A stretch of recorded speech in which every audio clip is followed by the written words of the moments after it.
गाय को यूं ही नहीं माता का दर्जा दिया गया है। एक शादी के निमंत्रण पर जाना था, पर मैं जाना नहीं चाहता था। एक व्यस्त होने का बहाना और दूसरा गांव की शादी में शामिल होने से बचना। लेकिन घर परिवार का दबाव था, इसीलिए जाना पड़ा। उस दिन शादी की सुबह में काम से बचने के लिए सैर करने के बहाने 2-3 किलोमीटर दूर जाकर मैं गांव को जाने वाली रोड पर बैठा हुआ था। हल्की हवा और सुबह का सुहाना मौसम बहुत ही अच्छा लग रहा था।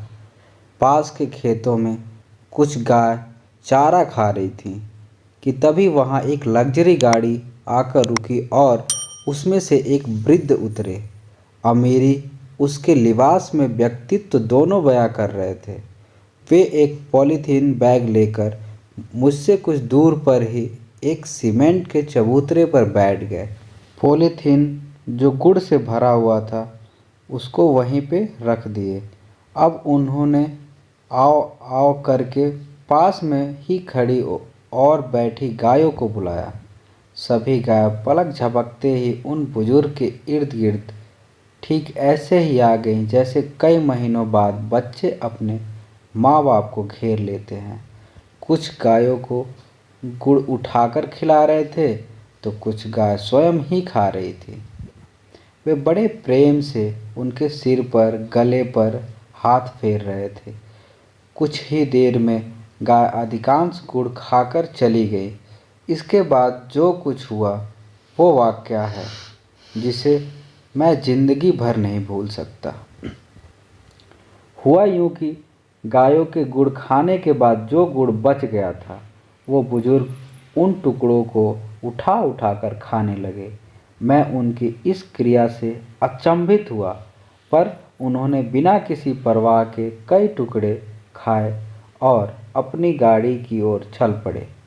मैं दौड़कर उनके नज़दीक पहुंचा और बोला, श्रीमान जी क्षमा चाहता हूं, पर अभी जो हुआ उससे मेरा दिमाग घूम गया। क्या आप मेरी इस जिज्ञासा को शांत करेंगे? आप इतने अमीर होकर भी गाय का जूठा गुड़ क्यों खाएं? उनके चेहरे पर अब हल्की सी मुस्कान उभरी। उन्होंने कार का गेट वापस बंद कर दिया और मेरे कंधे पर हाथ रखकर वापस सीमेंट के चबूतरे पर आ बैठे और बोले, ये जो तुम गुड़ के जूठे टुकड़े देख रहे हो ना बेटे, मुझे इनसे स्वादिष्ट आज तक कुछ भी नहीं लगता। जब भी मुझे वक्त मिलता है मैं अक्सर इसी जगह आकर अपनी आत्मा में इस गुड़ की मिठास को घोलता हूँ। मैं अब भी नहीं समझा श्रीमान जी, आखिर ऐसा क्या है इस गुड़ में? वे बोले, ये बात आज से कोई 40 साल पहले की है। उस वक्त मैं 22 साल का था।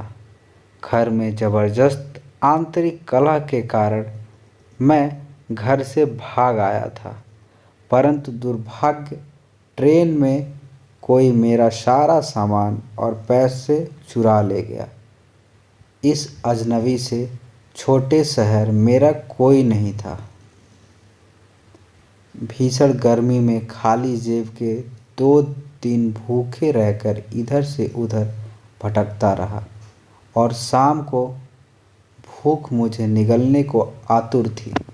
तभी इसी जगह ऐसी ही एक गाय को एक महानुभाव गुड़ डालकर चले गए। यहाँ एक पीपल का पेड़ हुआ करता था। तब यह सीमेंट का चबूतरा नहीं था। मैं उसी पेड़ की जड़ में बैठा भूख से बेहाल हो रहा था। मैंने देखा कि गाय ने गुड़ छुआ तक नहीं और वहाँ से उठ चली गई। मैं कुछ देर किन कर्तव्य विमुख सोचता रहा और फिर मैंने वो सारा गुड़ उठा लिया और खा लिया। फिर मृत प्रायः आत्मा में प्राण से आ गया जैसे। मैं उसी पेड़ की जड़ों में रात भर पड़ा रहा और वहीं सो गया। सुबह जब मेरी आँख खुली तो काफ़ी रोशनी हो चुकी थी। मैं नित्य कर्मों से फारिग हो किसी काम की तलाश में फिर सारा दिन भटक रहा, पर दुर्भाग्य मेरा पीछा नहीं छोड़ रहा था। एक और थकान भरे दिन ने मुझे वापस उसी जगह निराश, भूखा, खाली हाथ और भूखा पेट लौटा दिया। शाम ढल रही थी। कल और आज में कुछ भी बदला नहीं था। वही पीपल, वही भूखा मैं और वही गाय। कुछ ही देर में वहीं पे वही कल वाले सज्जन आए और कुछ गुड़ की डालियाँ गाय को डालकर चलते बने।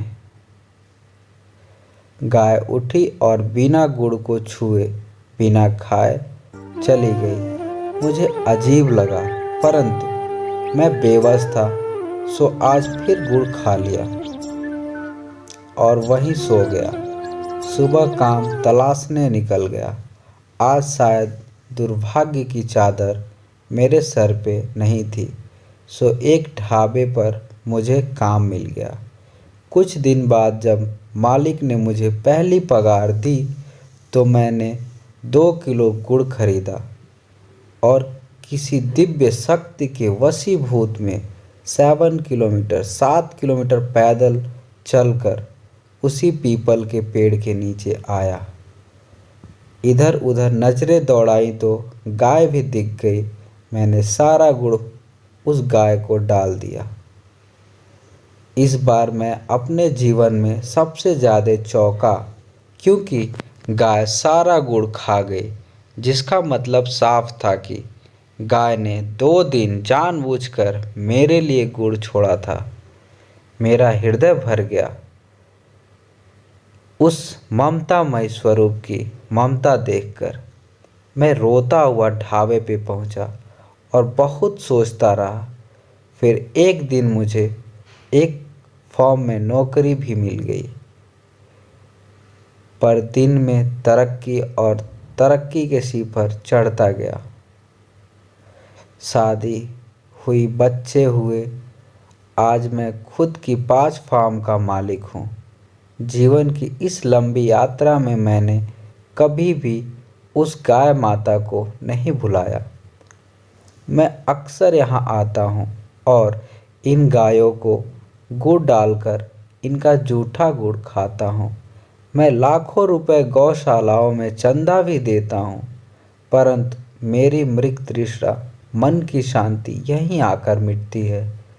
बेटे, मैं देख रहा था वे बहुत भावुक हो चले और बोले, समझ गए अब? तो मैं भी सिर हाँ में हिलाया। वे चल पड़े। गाड़ी स्टार्ट हुई और निकल गई। मैं उठा, उन्हीं टुकड़ों में से एक टुकड़ा उठाया, मुंह में डाला, वापस शादी में शिरकत करने सच्चे मन से शामिल हुआ। सचमुच वो कोई साधारण गुड़ नहीं था। उसमें कोई दिव्य मिठास थी जो जीभ के साथ आत्मा को भी मीठी कर रही थी। घर आकर गाय के बारे में जानने के लिए कुछ किताबें पढ़ने के बाद जाना कि गाय गोलोक की एक अमूल्य निधि है, जिसकी रचना भगवान ने मनुष्यों के कल्याणार्थ आशीर्वाद रूप से की है। ऋग्वेद में गौ को आदिति कहा गया है। दीति नाम नाथ का प्रतीक है और अदिति अविनाशी अमृतत्व का नाम है। अतः गौ को अदिति कहकर वेद ने अमृतत्व का प्रतीक बतलाया है। मुझे तो गाय और मेरी माता में कोई फर्क नहीं लगता। बस एक ही फर्क है, गाय हमें जन्म नहीं देती है, लेकिन जब माँ को दूध नहीं उतरता तब गौ माता के दूध से हमें जीवन मिलता है। मैं जब 10 साल का था उस समय की घटना है। मेरे दादाजी ने घर में गाय पाल रखी थी और उसे रोज़ सुबह शाम खाना खिलाते थे। मुझे याद है जिस दिन उनका देहवासन हुआ उस दिन गाय को खाना देने पर भी गाय ने खाना नहीं खाया और गाय की आँखों से आंसुओं की धार निकल रही थी। यह देख मुझे बहुत दुख हुआ। उनकी शव यात्रा निकलने के बाद जब मैंने उसे थपथपाकर खिलाया तभी उसने थोड़ा चारा खाया। इससे उसका मेरे प्रति स्नेह उजागर होता था। हमें गाय को अपनी माँ समझकर उसकी सेवा करनी चाहिए। जय श्री राम, जय गौ माता की। आप भी गौ माँ को मानते हैं तो प्लीज़ चैनल को सब्सक्राइब करें, वीडियो को लाइक करें और शेयर करें। Thanks for watching video.